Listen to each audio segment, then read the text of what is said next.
अहाँ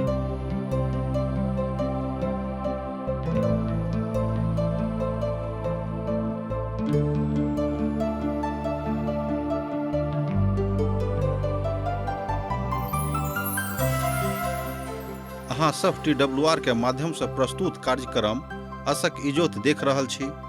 यह एकटा सुनियोजित ढंग से बाइबलक पुस्तक के अध्ययन अछि। यह कार्यक्रम के उद्देश्य अछि कि लोक दुनिया व संसार के बनाबय वाला परमेश्वर के उद्देश्य के बुझे व जाने कि हुनक इच्छा के अनुरूप चलै छी कि परमेश्वर के लोकों के रूप में हम अहाँक और अहाँ के परिवारक परवाह करै छी।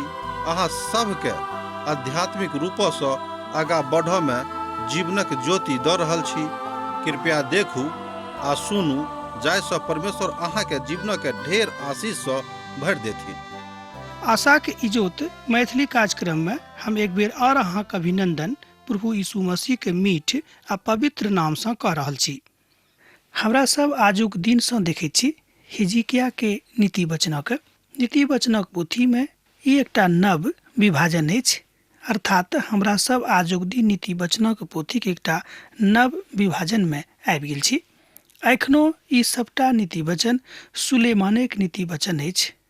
ई बात ने कि हुनक नीति वचन ई नहीं छनि, मुदा ई सबटा नीति वचनक संग्रह हिजकिय्याह राजाक लोक सब जोर केने रहत वा हुनके काल में हुनक लोक एहि बातक जोर कऽ के रखने रहत। ओ सब राजा हिजकिय्याह के मीत छलाह, दोस्त छलाह।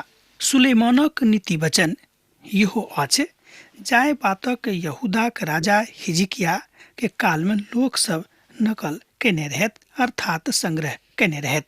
ये बातक एठाम हमरा लोग देखै छी परमेश्वरक महिमा गुप्त रखबा में अछि, मुदा राजाक महिमा के गुप्त बातक पता लगौने से यह नीक होइत अछि। ए बातक हमरा लोकनि एठाम 1 आ 2 पद में पढ़ि कऽ सत्यापित कऽ सकैत छी। जो अहाँ अगलक पवित्र पोथी अछि तऽ अहाँ पढ़ि कऽ सत्यापित कऽ सकलहुँ हैं। आ यह तरीका अछि जाहि बातक नीति वचनक रूप में बतावल गेल अछि। प्रभु यीशु मसीह की कहैत छथि? पवित्र पोथी के खोज करू वा पवित्र वचनक खोज करू। एठाम यूहन्नाक पोथी तकर 5 अध्याय तकर 39 पद में अहाँ ए बातक देख सकैत छी। एक बेर आर सुनियोक यूहन्नाक पोथी तकर 5 अध्याय आ 39 पद। ओतऽ प्रभु यीशु मसीह बाजैत छथि कि पवित्र पोथी के खोज करू वा पवित्र वचनक खोज करू। पौलुस एठाम एही तरह के विचार व्यक्त करैत छथि। दोसर तीमुथियुसक पोथी 2 अध्याय के 15 पद में एही बातक बतावल गेल अछि। अपना आप के प्रभु के जोग एहन बनाऊ जे बहुत हुनका ग्रहण योग्य हुएन, जे सत रीति से प्रभु के वचनक काज में आनैत अछि। अर्थात एहि बातक अहाँ एठाम देख सकैत छी दोसर तीमुथियुसक पोथी 2 अध्याय के 15 पद के। हम सोचे छी जे एहि पदक अहाँके लेल पढ़ी आ हमरा संगे देखियो के। अपना आप के प्रभु के जोग एहन बनाऊ जे बात हुनका ग्रहण योग्य हुएन, जे सतक रीति से प्रभु के वचनक काज में आनैत अछि। कियाक तऽ सत्य ओ बहुत अछि जाहि सत्तक परमेश्वर मानैत छथिन, जाहि सत्तक ऊपर परमेश्वर विश्वास करैत छथिन आ जाहि सत्तक पिता परमेश्वर पसंद करैत छथिन। यशायाक पोथी तकर 55 अध्याय आ तकर 9 पद सेहो एही बातक बड्ड नीक रीति से बताबैत अछि, जे स्पष्टताक साथ बखान करैत अछि। प्रभु हमरा सभक मनक बदलि सकैत छथि, कियाक तो हमरा सभक मनक जानैत छथि। हमरा सभक कथा के ओ खूब नीक रीति से बुझैत छथि। स्वर्ग आ ऊंचाई आर धरती के गहराई। एठाम देखियो स्वर्गक ऊंचाई आर धरती के गहराई आ राजा सभक मन एहि तीनोक अंत मिलैत अछि। अर्थात एठाम पवित्र वचन बताबैत अछि कि परमेश्वर अर्थात पिता परमेश्वर एहि तीनों बातक पता लगौने छथि। हुनका एहि तीनों बातक पता छनि। सोझ गप में पिता परमेश्वर के सब बातक के पता छनि।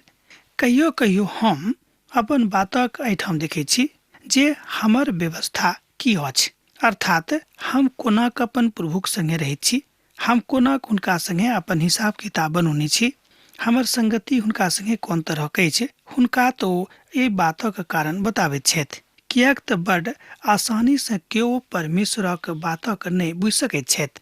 केओ मनुख आसानी से परमेश्वरक बातक नहि बुझि सकैत छथि जाबे धरि ओ प्रार्थनाक जिंदगी नहि बितौताह। किएक तो अपन कथाक बड्ड उल्लासक साथ बता कऽ राखैत छथि, अर्थात कहियो कहियो उल्लासक साथ बता कऽ लुका कऽ राखैत छथिन, जे उचित गप नहि भेल। चानीमे सँ मैल दूर कयलासँ सोनारक लेल एकटा बाटी बनैत अछि। राजाक सन्मुखमे दुष्टक निकालि देलासँ बड्ड हुनक गद्दीक धर्मक कारणे स्थिर होइत अछि। एहि बातक हमरा लोकनि एहिठाम नीति वचनक पोथीमे देखैत छी, अर्थात 4 आ 5 पदमे।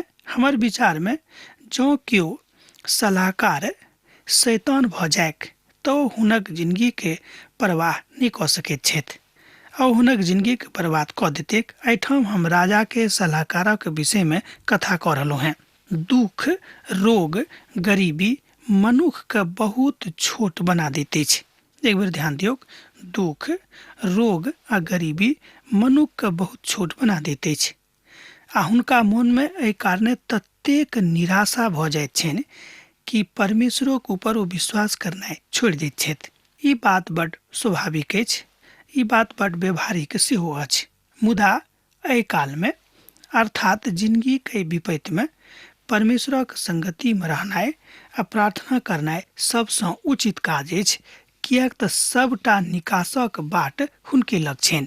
मनुष्य वा अहाँ कहियो अपन एहि तरहक बाटक निकास नहि निकालि सकलहुँ हैं। प्रभु हमरा खराब बाट दऽ कऽ कहियो नहि लऽ जेता। एहि बातक ऊपर अहाँ विश्वास करियौ। अपन बाचासँ ओ कहियो नहि मुकरता। एहि बातक ऊपर अहाँ विश्वास करियौ। प्रभुके धन्यवाद होनि जो अहाँके प्रार्थना सुनयवला प्रभु थिकाह। हम बहुत बेर प्रभुके एहि बातक लेल धन्यवाद दैत छियनि, किएक तो हमर प्रार्थनाके सुनयवला परमेश्वर थिकाह। हाँ, कहियो कहियो प्रार्थना सुनयमे बड्ड काल लगैत अछि, मुदा प्रभु जानैत छथि कि अहाँके प्रार्थना कोन कालमे सुनल जायत। एकटा बात उदाहरणक रूपमे अहाँ एहिठाम देखियौ। एक गोटेक बेटीक विवाह करबाक रहनि। ओ बहुत दिनसँ प्रार्थना कऽ रहल छलाह।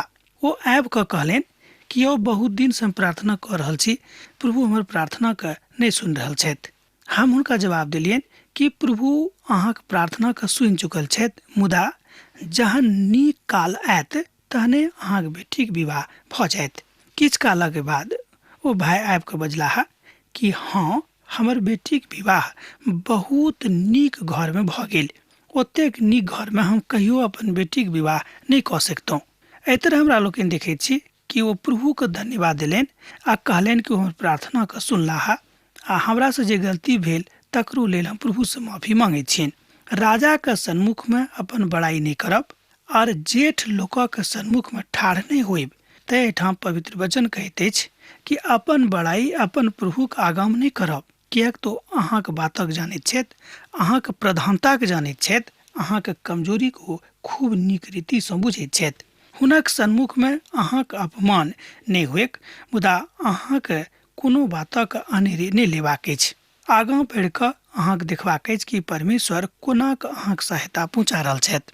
एहि तरह बाजल जा सकैत छै जे आगाँ कदम नहि बढ़ाबियौक। कहल जा सकै जे देखयबाक लेल कोनो काज नहि करियौक। अहाँके स्मरण होइत जे प्रभु यीशु मसीह एहि सतक उजागर करबाक लेल एकटा दुष्टात्माके देने रहथि, किएक तऽ हुनका कालमे धार्मिक अगुआ सब प्रभु यीशुके बातक ऊपर कोनो ध्यान नहि दैत रहथिन। अहाँके स्मरण होइत जहिया हमरा सब सुसमाचारक अध्ययन कऽ रहल छलहुँ हैं तऽ एहि बातक हमरा लोकनि सिखने छलहुँ।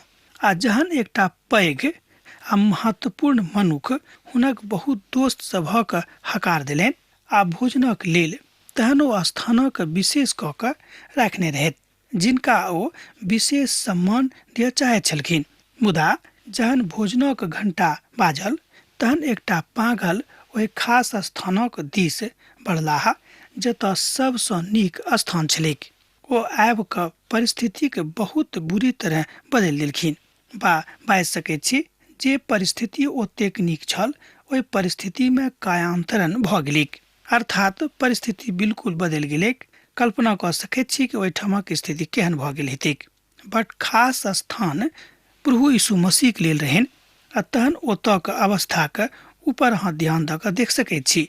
प्रभु यीशु मसीह एक खास स्थान पर बैसयवला छलाह, मुदा देखियो एहिठामक स्थिति केहन भऽ गेल।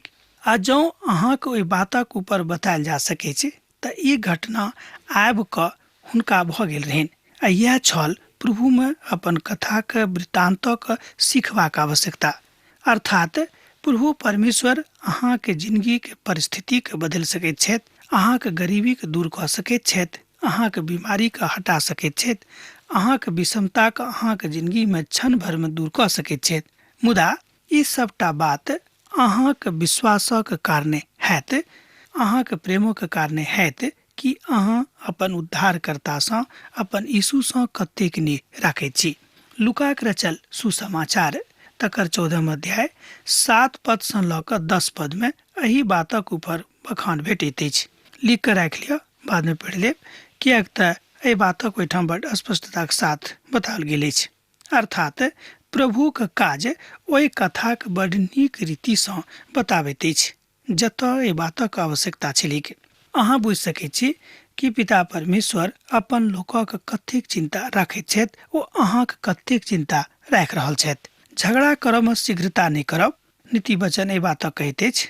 परमेश्वरक वचन एहि बातक बाजि रहल अछि कि झगड़ा करबमे शीघ्रता नहि करब, आ नहि तऽ अंतमे जहन अहाँ पड़ोसी अर्थात जहन अहाँके पड़ोसी अहाँके मुख कार कऽ देत तहन अहाँ की करबिक वा अहाँ की कऽ पायब।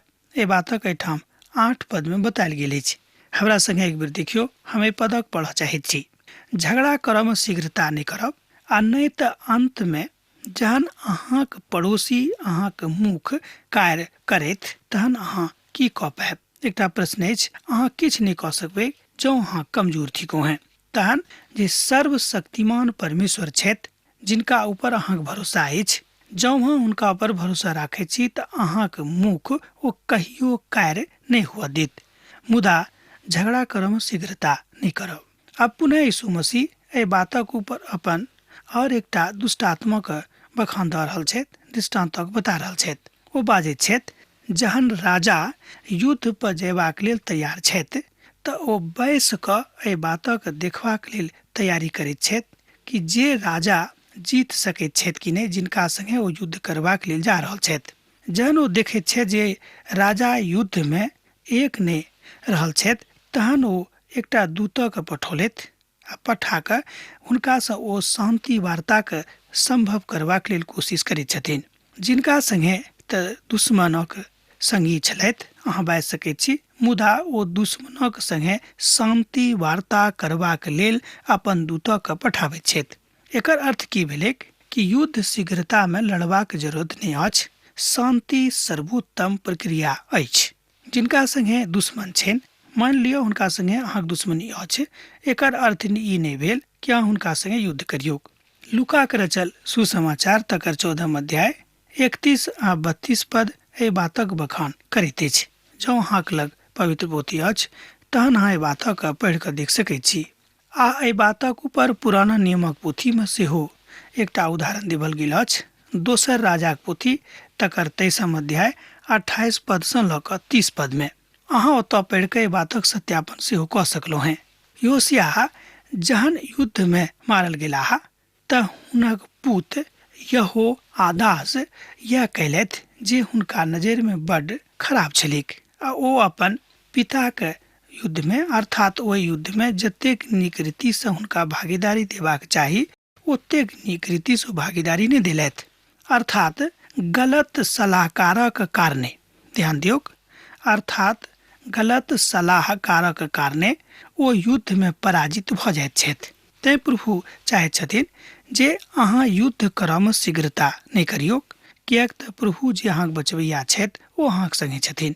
नीति वचनक हम अपना नजरिमे देखैत छी तऽ हम पाबैत छी कि जिंदगीके लेल एकटा महान बात एहिठाम बताओल गेल अछि। राजा योशिय्याहके कालमे सेहो एही तरहक घटना घटल छलैक। योशिय्याह बड्ड पैघ गलती केने रहथि जे हुनका नजरिमे नहि छल। जे ओ गलती कऽ रहल छथि, गलत सलाहकारक राखि कऽ ओ हुनके सलाह पर चलैत छलखिन, तैँ हुनका युद्धमे पराजय भेटलनि आर ओ बहुत तकलीफमे पड़ि गेलाह। एहिठाम हमरा लोकनि देखैत छी कि योशिय्याह एकटा नीक राजा छलाह, हुनके काल में आखिरी बेर यहूदा में कनेक क्रांति आयल छलिक, अर्थात शांतिक लेल प्रयास कयल गेल छलिक, मुदा परिवर्तनक लेल प्रयास कयल गेल छलिक। मुदा ओ एकटा गलत सलाहकारक साथ में पड़ि कऽ हुनका बातक मानि कऽ ओ तकलीफ में आबि गेल रहथि। ओ एकटा गलत काज कऽ लेलखिन, तैं ओ खसि पड़लाह। आर एकटा बात हम देखै छी कि संपूर्ण रीति से ओ बाद में समाप्त भऽ जाइत छथि। संपूर्ण जंगल के ओ जला दैत छथि। जे राजा यहूदा में आखिरी बेर जागृति आनबा के प्रयास केने रहथि, यह राजा असफल भऽ कऽ खसि पड़लाह।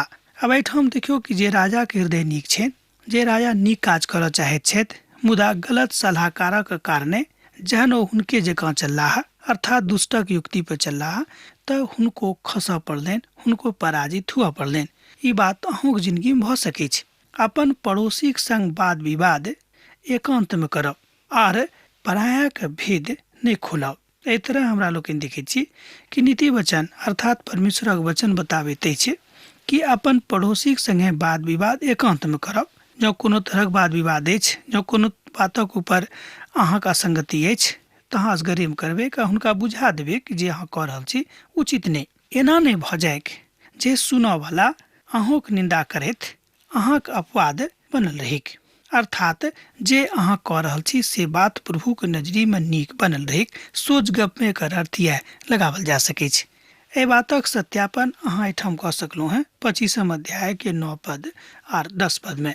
एहिठाम हमरा लोग देखै छी, अहाँ जँ पड़ोसी के विवाद करैत छी, जँ अहाँ पड़ोसी के संगे विवाद करऽ में बहुत रुचि लै छी, तऽ कहियो उचित बात नहीं भेल प्रभु के नजरी में।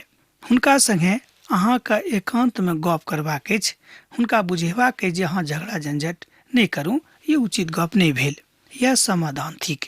जेना कि चानी के टोकरी में सुनहला सेब होइक, ओही तरह ठीक काल में कहल गेल बात होइत अछि। एहि बातक अहाँ एहिठाम 11 पद में सत्यापित कऽ सकैत छी। सोनाक सेब जे बड़ नीक बातक द्योतक अछि, जे सोनाक सेब आजुक दिन में अहाँक लग में अछि, आ ओ सोनाक सेब बड़ स्वादिष्ट अछि। ई बातक अनुभव अहाँक भेल हैत जे किछ लोग एहि बातक परमेश्वरक वचनक महिमा देखैत छथि, अर्थात जँ अहाँके हृदय में परमेश्वरक वचन अछि, जँ अहाँके हृदय में परमेश्वर बसल छथि, जँ अहाँके हृदय में सोनाक सेब अछि, तहन अहाँ परमेश्वरक संगति में छी आर अहाँ ओहिसँ स्वयं के फर्क नहीं कऽ सकैत छी। ओ सोनाक सेब अछि अहाँके मधुर वचन। ध्यान दियौ, ओ सोनाक सेब अछि, एहिठाम व्याख्यान कयल गेल अछि अहाँके मधुर वचन, परमेश्वरक जीवित वचन जे हुनका मुखसँ निकसल छलनि, निकसल रहनि। जेना सोनाक नथ और कुंदनक जेवर नीक लागैत अछि, ओही तरह मानव बलाक कान में बुद्धिमानक डांट सेहो नीक लागैत अछि। मान लियौ कि ओ अहाँके डांटलक नीक बातक लेल, तऽ जँ अहाँ नीक मनुख थिकौ हैं, जँ अहाँ विचारणीय पुरुष थिकौ हैं, तऽ अहाँ बुझबै कि नहि ठीक बाजि रहल छथि भाईजी। आ जँ अहाँ बुझबै जे हमही बुद्धियार छी, तहन अहाँके बात नीक नहीं लागत और अहाँ तनतना कऽ झगड़ा करबाक लेल तमसा जेबै आ तुरंत तैयार भऽ जेबै लाठी डंटा लऽ कऽ कि चलू फरियाइए लिअ। अहाँ नीक स्त्री के एहि बातक देख सकैत छी कि जे केओ नीक स्त्री छथि, ओ कोनो बातक लऽ कऽ तुरंत लड़ाई तकरार नहीं करैत छथि, मुदा ओ परमेश्वरक महिमा में स्वयं के आनि कऽ एहि बातक ऊपर विचार करैत छथि कि जे ओ कहलखिन ओ उचित अछि कि नहि। एहि तरहक विचार कऽ कऽ जँ अहाँ आगाँ बढ़बै तऽ अहाँ अपन जिंदगी में सेहो आगाँ बढ़ि सकैत छी। ई नहीं कि अनेरे लाठी डंटा लऽ कऽ तैयार भऽ जाउ कि अहूँ फरियाइए लिअ। एहि तरहक विचार रखयवला मनुख अर्थात स्त्री हुएक वा पुरुष हुएक, ओ प्रभुक पसंद नहीं छनि। सुनि कऽ तमसायब नहीं, किएक तऽ हमरा सब एहि तरहक गलती करैत रहैत छी। अहाँके व्यक्तित्व बड्ड उचित अछि, अहाँके व्यक्तित्व भऽ सकै कि खूब निखरित हैत, लोग अहाँके पसंद करैत हैत, मुदा एहिके बादो अहाँके अपन पवित्रताक ऊपर ध्यान रखबाक अछि। किएक तऽ कटनीक काल में जहन प्रभु यीशु मसीह संसार में दोसर बेर न्याय करबाक लेल औताह, तहन कि ओहि काल में अहाँ तैयार रहब कि अहाँ ओहि काल में अपन प्रभु यीशु मसीह के योग पूत बनि कऽ रहब, पुत्री बनि कऽ रहब। ई बात अहाँके जिंदगी में लागू भऽ रहल अछि कि नहीं। जते काल तक अहाँ इस संसार में जीवित छी, अहाँ ए बातक दिस खूब ध्यान राखबे कि हम प्रभुक संगे रह रहल छी कि नहीं। ओहि भूमि के परिक्षेत्र में जतऽ कटनी के काल में बट गर्मी होइत छलैक, मुदा ओहि काल में ओहि परिक्षेत्र में परमेश्वर ठंडा कऽ सकैत छथि। किएक तऽ जिंदगी के गर्मी, जिंदगी के ठंडा प्रभुक दिससँ भऽ सकैत छै, प्रभुक दिससँ आबि सकैत छै, आबैत अछि। दोनों बात अछि। अहूँके बुझबाक अछि कि हम प्रभुक संगे छी कि नहि। एहि बातक ऊपर बेर बेर विचार कऽ के देखियौ। आ जँ अहाँ विश्वास योग्य छी, एकर मतलब यह भेल कि प्रभुक अहाँ नीक धिया पुता बनि गेलहुँ हैं।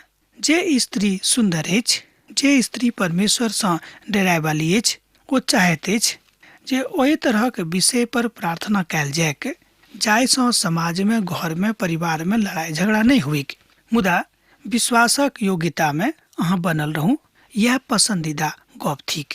एकटा मालिक सेहो एहि बातक ऊपर ध्यान राखैत छथि कि हुनक कर्मचारी विश्वास योग्य छथि कि नहीं।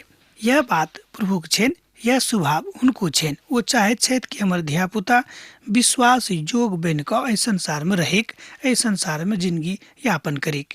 जेना मेघ बिनु बरखा के निरालभ होइत अछि, ओही तरह झूठ मूठ जे लोग छथि ओ दीन बलाक बड़ाई मारनाइ होइत अछि। एहि बातक अहाँ सत्यापन एहिठाम 14 पद में कऽ सकैत छी। हमरा संगे देखियौ। जेना मेघ बिनु बरखा के निर्लाभ होइत अछि, ओही तरह झूठ मूठ दान दिया बला के बड़ाई मारनाइ होइत अछि। अब तऽ स्पष्ट भऽ गेल होइत। यह बात प्रभु एहिठाम बाजि रहल छथि। अब हमरा विदा दिया, किएक तऽ अहाँसँ हमर विदा होयके बेरा भऽ रहल अछि। जेना अहाँ सब पाती लिखैत रहैत छी, लिखैत रहब, बिसरायब नहि। यीशुक नेह अहाँके जिंदगी में बनल रहेक। आमीन। हमर विश्वास अछि कि ई कार्यक्रम अहाँके लेल लाभदायक सिद्ध अछि। हम चाहै छी कि अहाँ अपन आशीषके हमरा संग साझा करू। जँ अहाँ के नजीक बाइबलसँ आ जीवनसँ संबंधित कोनो प्रकारके प्रश्न भऽ सकै अछि तऽ अपन समस्याके लेल प्रार्थना करबाके लेल जँ चाहै छी तऽ हमरा फोन नंबर पर जरूर संपर्क कऽ सकै छी। परमेश्वर अहाँ सबके लेल एकटा सुंदर, सुखद, आनंदित दिन प्रदान करै।